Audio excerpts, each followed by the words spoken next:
pour vous. Radio J. Radio J. Le 10-11. Lise Goodman. Radio J. Radio J. Les invités de Lise Goodman. Radio J.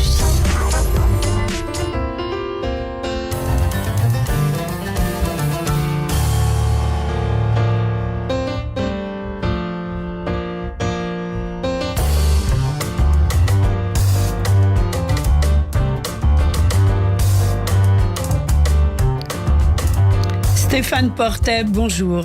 Alors, c'est sur cette musique... Pardon ?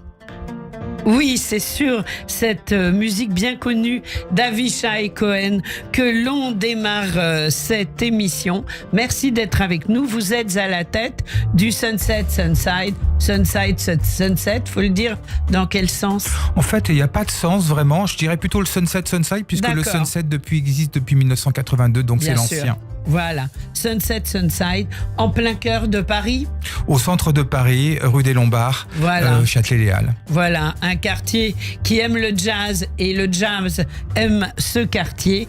Et vous avez décidé de mettre, ça fait déjà plusieurs semaines qu'on en parle, le jazz israélien à l'honneur, ce dont on vous remercie. Alors c'est vrai que les jazzmen israéliens sont pléthores, qui sont de plus en plus connus dans le métier. Il y en a énormément à New York.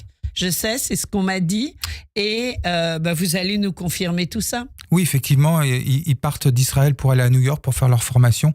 Puis c'est là où ils acquièrent un seuil de notoriété qui font qu'après, ils peuvent rebondir en Europe et venir chez nous, bien évidemment. Voilà. Alors, comment est-ce que vous les connaissez ? Je sais que vous êtes allé très souvent en Israël. Alors effectivement, j'ai été invité plusieurs fois par le gouvernement israélien à assister à des showcases à Tel Aviv et à Jérusalem, Oui. pays que j'adore profondément de par son paysage et l'énergie qu'il y a là-bas. Et évidemment, moi, je m'intéresse beaucoup aussi à la scène new-yorkaise. Et comme on est un lieu dit pour le jazz à Paris et en France, forcément, on a toutes ces propositions de musiciens qui viennent à la fois d'Israël et à la fois des États-Unis. Et c'est notre rôle. C'est notre responsabilité de les produire. Et merci de le faire. Alors, justement, je dis merci parce que on est dans une période où c'est un peu compliqué parfois de les produire, mais vous le faites et c'est tout à votre honneur. Alors, le jazz israélien à l'honneur, ça va être quand déjà et avec qui ? Alors en fait, le jazz israélien, on le défend depuis plus d'une vingtaine d'années. Oui. Là, il s'avère qu'on a... Moi, je suis allée souvent chez vous, écoutez. Oui. Il s'avère que là, on a un spot au mois d'octobre avec plusieurs groupes, entre autres Yaron Herman qui jouera le 10 et le 13 octobre chez nous. Yaron Herman a été effectivement, je dirais, le premier musicien israélien qui a percé la porte du Sunset. Oui. Je crois qu'il a gagné les trophées du Sunset dans les années 90 et c'est normal parce qu'il y a vraiment un niveau à la fois passionnel, technique et musical extrêmement important de ces musiciens et ils apportent un renouveau au jazz d'aujourd'hui. Alors, Yaron Herman, ce sera le vendredi 11 octobre. Il y aura 2 sets à 19h30 à 21h30 et le dimanche le 13 octobre. Si, le dimanche également. 13 octobre à 18h et à 20h30. Et à 20h30, 18h30, 20h30. Donc, ça permettra à tout le monde de pouvoir venir. Et je précise que c'est son nouveau quartet Oui. à venir découvrir. Alors, avec Maria Grande, Ziv Ravitz et Agai Cohen-Milo. C'est parfait. Et c'est dans le cadre du festival Jazz sur scène. Absolument, vous Alors, savez tout. J'aimerais bien qu'on l'écoute. Yaron Herman, voilà, on écoute.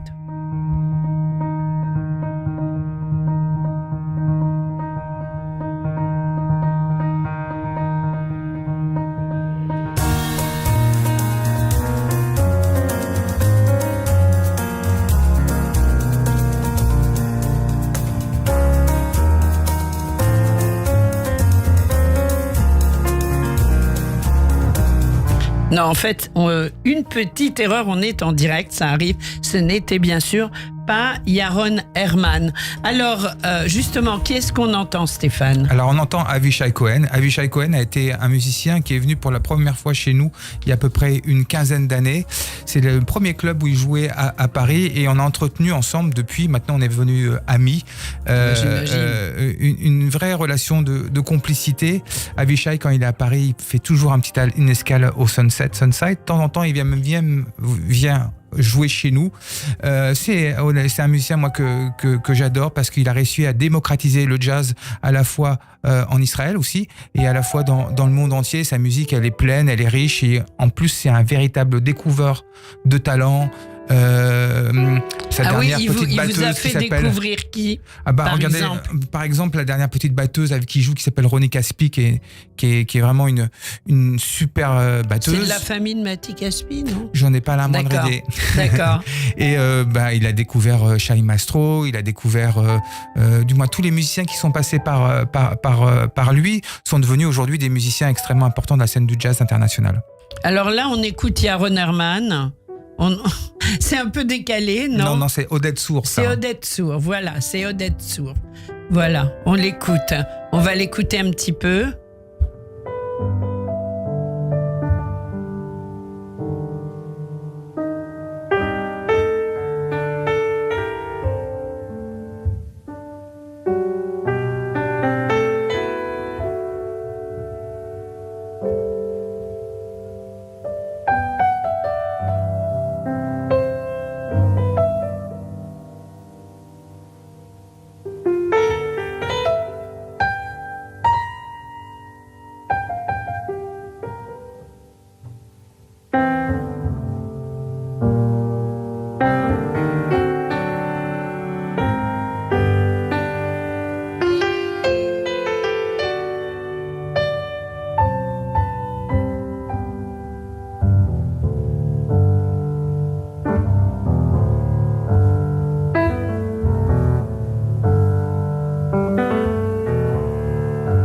Voilà, on est dans l'ambiance de Yaron Herman, qu'on découvre également régulièrement au Sunside.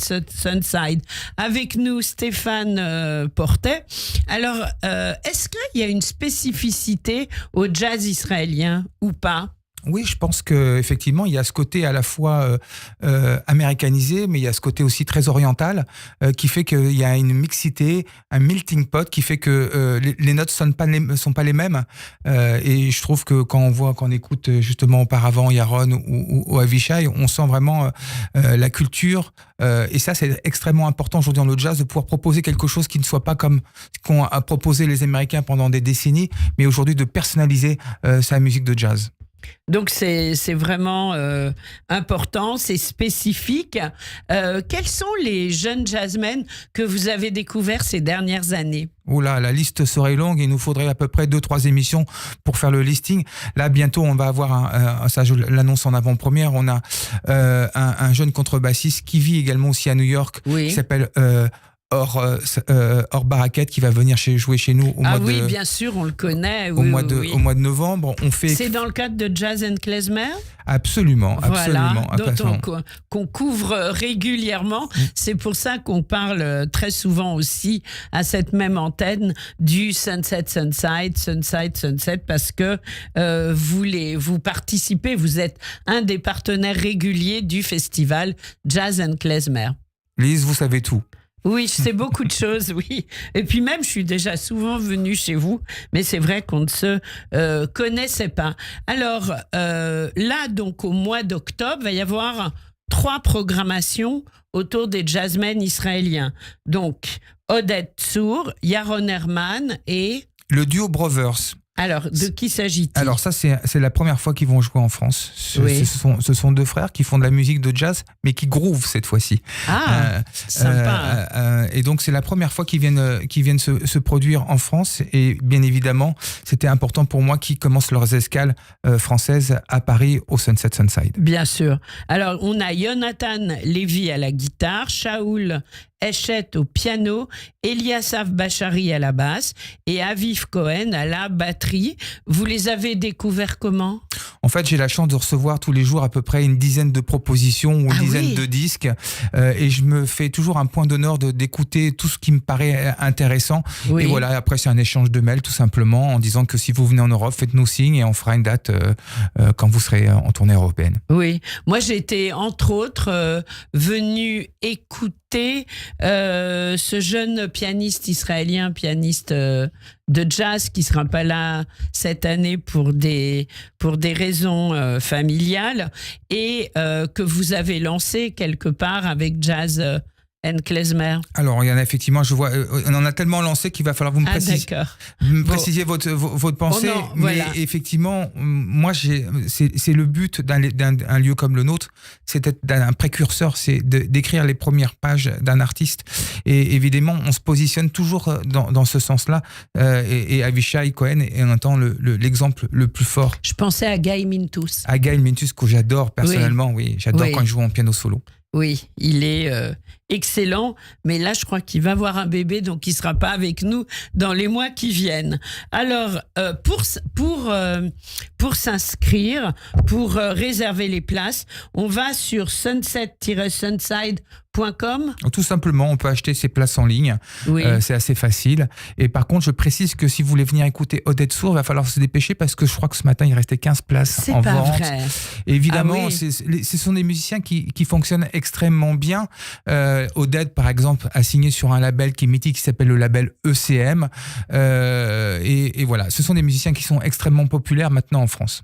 Alors, ce sera le 5 octobre à 21h30. Hein. Absolument. Voilà, donc on pourra s'y rendre, mais il ne reste que 15 places. Il faut se dépêcher, sunset-sunside.com. Alors là, on va écouter un nouveau titre, justement, qui va nous mettre dans l'ambiance. Je crois que ça va accélérer la vente des billets puisqu'il s'agit d'Odette Sourd, donc je le rappelle, qui fait partie de votre programmation.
Merci d'écouter Radio J. Ce matin, Stéphane Portet, qui est à la tête du Sunset Sunside, est avec nous pour nous présenter son spécial jazz israélien à l'honneur qui va se tenir au mois d'octobre. Alors non seulement vous aimez le jazz israélien et vous nous faites partager votre amour pour cette musique si particulière, mais en plus vous êtes le producteur d'un jazzman dont vous souhaitiez nous parler, qui ne va pas être dans cette programmation pour le coup, mais qui va l'être après. Il s'agit de David El-Malek. Absolument. Alors expliquez-nous un petit peu qui il est. David El-Malek, c'est le secret le mieux gardé du jazz en France. C'est-à-dire c'est un saxophoniste ténor Oui. qui habite en France depuis sa naissance. Et je pense que c'est sans doute le meilleur technicien qui existe aujourd'hui en Europe. Moi, j'ai eu la chance de le côtoyer depuis de nombreuses années. J'ai toujours dit à David, un jour, il faudra qu'on fasse un album ensemble. Et cet album, il est sorti l'année dernière. Il s'appelle Traveling. Je pense que vous allez être très sensible à toutes les musiques, puisque ce sont des musiques qui reprennent de tout le folklore de la musique israélienne, réarrangée par ses soins, avec une formation assez atypique, puisque c'est piano, Pierre de Bettman, trompette, Alex Tassel, et saxophone ténor, David El-Malek. C'est un véritable bijou, cet album. Alors on va prendre un rendez-vous parce que vous allez nous l'envoyer et on sera ravis de vous recevoir avec David pour présenter, pour faire découvrir ce bel album. Comment est-ce que vous êtes tombé dans la marmite du jazz? Racontez-nous. Alors j'ai eu la chance d'avoir un papa qui a créé cet établissement dans les années 80 et évidemment je me suis pris au jeu, à la musique, et j'ai repris les rênes du lieu en 1993 et depuis c'est une véritable passion qui m'habite chaque jour. Je crois que je ne pourrais pas vivre sans le jazz, je ne pourrais pas vivre sans le Sunset et le Sunside. Voilà, on a l'impression de pouvoir participer à un courant musical historique, de pouvoir aider des musiciens à devenir des grands musiciens, à devenir des stars du jazz, même si c'est assez compliqué puisqu'il y en a beaucoup et peu qui deviennent des stars du jazz. Mais voilà, c'est passionnel et c'est aujourd'hui de pouvoir vivre de sa passion. Je pense que c'est quelque chose d'extraordinaire. Alors, vous participez à de nombreux festivals comme Jazz and Klezmer, comme Sacré Sound Festival, le Festival des cultures juives, ce qui aide à sortir justement des lieux communautaires. Et c'est bien parce que c'est une véritable ouverture. Et pour vous, c'est quelque chose, disons, de normal. Absolument. Moi, je pense que le jazz, c'est la liberté avant tout. C'est vrai. On préconise la liberté de toutes les frontières, de tous les pays, et c'est extrêmement important. C'est un moment de rassemblement. Quand on voit les gens qui viennent écouter du jazz, il se passe quelque chose, il se passe une émotion, et je crois qu'aujourd'hui ça fait partie des endroits où effectivement il faut cultiver cette liberté. C'est vraiment important, et la musique, elle n'a pas de couleur, elle n'a pas d'odeur, elle n'a pas de frontières, elle est universelle. C'est très beau, c'est très fort ce que vous nous dites. Est-ce que, en dehors donc de cette programmation spéciale jazz israélien à l'honneur, donc ça va être au mois d'octobre, les 3 concerts, est-ce que vous voulez nous parler aussi de votre actualité en général? Parce qu'on peut aussi aller écouter d'autres formes de jazz au Sunset Sunside. Alors, le Sunset Sunside, j'ai l'habitude de dire que c'est jazz à tous les étages, pour tous les jazz. C'est vrai. Effectivement, on défend tout type de jazz. On n'est pas sclérosé dans le mainstream ou dans le bebop, le hard bop ou le jazz moderne. Nous, on défend le jazz world, le jazz groove, le jazz blues. Donc, à peu près, le Sunset Sunside, pour vous dire la vérité, c'est 850 concerts par an. Ah ouais. On est, je crois, je les compte pas, mais comme je reçois régulièrement, je regarde toujours ce que vous faites. Je suis assez hallucinée de voir la fréquence de ces concerts. Voilà, je pense qu'on est le lieu le plus prolifique au nombre de concerts par an. On en fait à peu près 80. Donc il faut se lancer en fait. Il faut aller sur notre site internet. Il y a toujours des liens qui accompagnent notre programmation. Oui, on peut entendre. Absolument. C'est très bien fait. Donc on va justement sur sunset-sunside.com. Absolument. Voilà. Et également pour réserver les concerts qui nous plaisent. Vous n'êtes pas contre le klezmer, vous êtes aussi pour le klezmer, puisqu'il y a du klezmer qui a déjà été programmé chez vous. on défend le jazz and klezmer depuis de nombreuses années. Et là, Oui. on va faire 3 concerts avec eux au mois de novembre. De mémoire, c'est Laurent Assoulen, Auré Baraquette et aussi un quartet avec Giovanni Mirabassi et Guillaume Perret. Magnifique, on a hâte d'y être et on y sera. On en reparlera avec notre ami Laurence Aziza, entre autres. Merci beaucoup Stéphane Portet d'avoir été avec nous. Bravo pour tout ce que vous faites pour le jazz en général et pour le jazz israélien en particulier. Et on termine cette jolie émission avec David Elmalek. Voilà, qui sera, j'espère, bientôt avec nous et avec vous dans le studio. Merci, au revoir et à très vite.